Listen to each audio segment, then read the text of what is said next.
In this episode, we are talking about promoting your podcast launch and some marketing activities you can do not only around the launch of your show, but also when you are promoting each and every episode. Welcome to Podcasting Tips and Tricks with Lyndall Harris, a show sharing quick, actionable tips, tricks, and advice to help you on your podcasting journey. Welcome back to episode 27 of Podcasting Tips and Tricks. It is great to be back in your ears again for another episode, and thank you so much for joining me. I'm your host, Lyndall Harris, and this podcast is brought to you by Podcast VA. Before we get into the show, I'd love to tell you about my Facebook group. I know a lot of you are already in there. It's called the Australian Podcasters Collaborative, and it's a great group for new and seasoned podcasters to be a part of the Australian community and just to join the conversation. So if you're interested in meeting other podcasters, particularly here in Australia, then jump in to the Australian Podcasters Collaborative, and we would love to see you in there. So on to today's topic. Now, I really wanted to do an episode about promoting your podcast launch because obviously it's a question I get asked a lot, and I also have seen quite a few questions in the Facebook group, and so it's something that I wanted to cover. So you've done all the work of getting your podcast ready, you've got your artwork, you've set up your hosting account, you've edited your episodes, you're ready to launch, and the next phase of that launch process is marketing your show so that people know that it has launched. Now, some of the things we're going to talk about today will also be useful advice on marketing activities that you could then take forward and use in your marketing of each and every episode. But I'm going to concentrate this one on the launch itself because there are some tricks and techniques to launching it and getting into the charts. So it's a little bit sort of, angled towards that process. But certainly when I talk about some of the activities, they are certainly things that you can use on an ongoing basis. Now, some podcasters do pre-launch marketing, setting out teasers and letting their audience know that the podcast is coming, which is a fantastic idea. I do encourage you to do that. But be mindful that if you haven't uploaded a trailer and you've uploaded your first episode or your first 3 episodes or however many you're launching with, they will be available from the time the various platforms approve your show. So you may get the odd follower who will go and listen to the show prior to your official launch date. And whilst this does happen quite a lot, if you've got quite a significant launch planned, obviously it's not ideal for your launch as such. And so just be mindful that a trailer can help you get around that. Apple Podcasts take anywhere from 1 to 5 business days to approve your show. At the time of recording this, it's quite quick at the moment. It's around 1 day, not even, but give it a couple of months ago, it was about 5 days. So it can be anywhere in between. And so my suggestion is that you get it up to Apple about a week before your actual official launch date. And if you have a trailer, you can get around having those first few episodes sitting there live for, let's say, 6 days if they do approve it really quickly. So the goal of your launch is to launch with a bang, really, because the various directories, particularly Apple Podcasts, will recognize the activity around your show. This then gives you the opportunity to appear in the charts. And I would say the new and noteworthy section, but that's all a little sketchy and it has been for the last couple of years. And there is a pitch process to Apple to actually get into that section. So we talk more about the charts and for the various categories that you've put your show in. And it's a great opportunity for you to find new people. So new eyeballs on your cover art, new ears for your show, if you can appear in the charts. So we often do talk about the fact that the charts are a bit of a vanity metric, but it does help with discoverability if you can get yourself up there.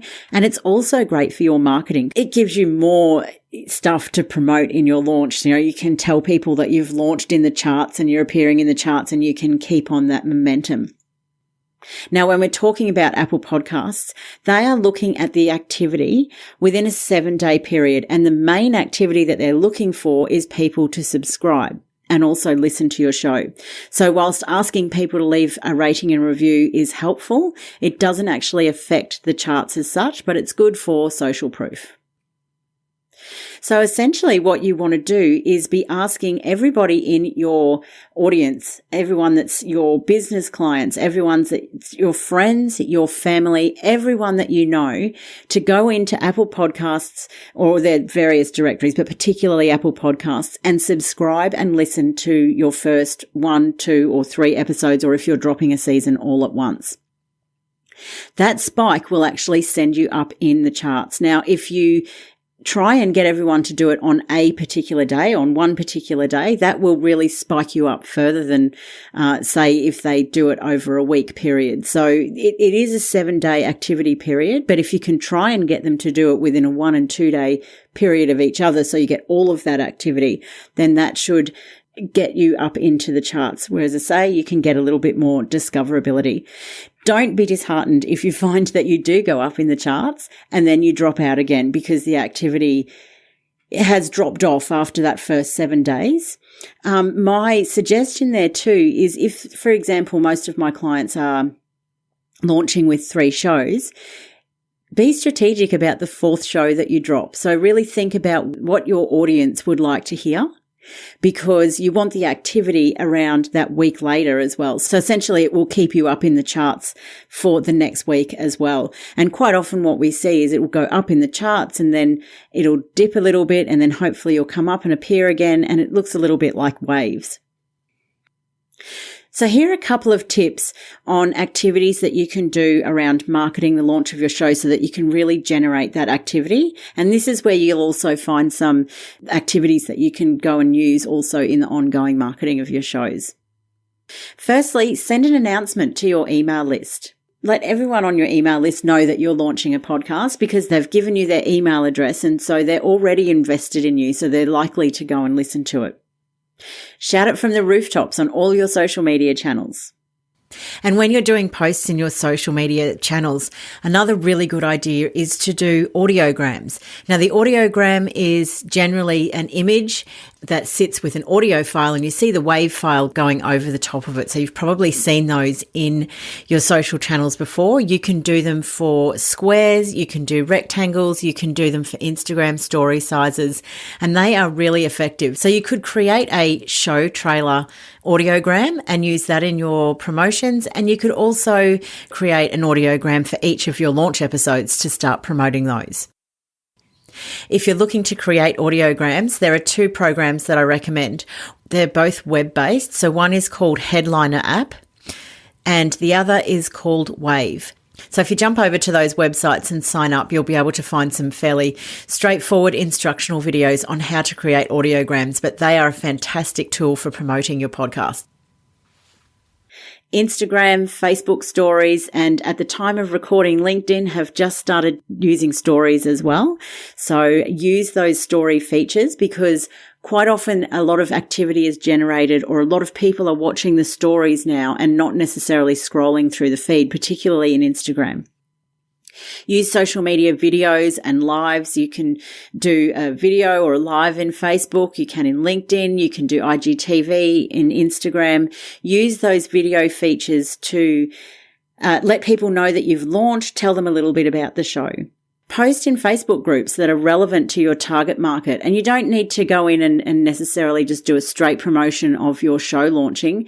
You could tell a little bit of a backstory and tell people why you've launched your show or the process of launching your show. In my Facebook group, for example, I encourage people to do a post sharing their launch because there are about 1,300 people in that group. And it, as I mentioned before, it is actually really supportive and engaging, and people will look at the posts and see if they're interested. They'll go and listen as well. Reach out to people in your networks with similar target markets and ask them to share your launch. So if you know people that have those similar target markets, they're likely to share your launch news. So reach out and ask them. Quite often they will say yes and be happy to do that. Reshare posts where people have given you a shout out, so particularly in Instagram stories. Also, take that opportunity to message them and ask them if they would subscribe. Share any traction that you get on the various directories. So if you do make it into the Apple Podcast charts, take a screenshot of it and share that in your stories and in your marketing in all of the social media platforms so that you can generate a little bit more marketing activity. and ask everyone you know. So not just your audience, not just your clients, ask your family, your friends, everyone you know to have a listen and to subscribe so that will give you that activity. I should say here too, quite often you might need to actually show people how to subscribe. One thing I noticed when I launched my show, particularly when it came to the family and friends side of things, they didn't know how to actually go in and subscribe and find the episodes. So obviously my target market from my business point of view is podcasters, and a lot of them knew how to do it. But I hadn't really thought about the fact that friends who didn't really know much about podcasts or don't listen to podcasts a lot weren't quite sure how to do it. So maybe when you're sending the announcement out to your email group, or maybe when you're posting those social media posts, you can have an instruction, a little instruction video or a post, or even just some steps listed out to show them how to do that. Another couple of great activities that generate some really good traction is having a competition. So you might have a competition around your launch, people sharing the show, have some prizes. You might have a launch party, is something that I've seen quite a few people in my group organising a launch party, so that, well, during COVID has been a little bit different. You might need to take that online, but some people will organise an in-person launch party, and where you can get together and you can obviously celebrate the launch of your show, but you can be showing people and asking them to subscribe while they're there. So you're really generating the activity while they're actually there at the party with you or at the online event with you. So hopefully that's given you an idea about how you can tease the launch of your marketing, but also on the day of launch, how you market it. And then obviously it's really important to keep marketing each and every episode, because a lot of people do their show, they record their show, they put all the hard work into actually getting the show ready and published. But it's just as important, if not more important, to promote each and every episode every time you put one out. Don't just expect to drop one and not do any marketing around it, because the way your show is going to grow is if you keep marketing it using some of these techniques. If you've got any other really great techniques and really successful launch tips, then please reach out and let me know. And I'll be sure to add them on to the end of the show notes, because there are just so many people have got some great creative ideas, and I would love to share them with you. So even if the recording is already done, if I receive some good messages about some other tips, I will add them to the show notes. You can find the show notes for this episode and all the episodes on my website at podcastva.com and by clicking on podcast in the navigation bar.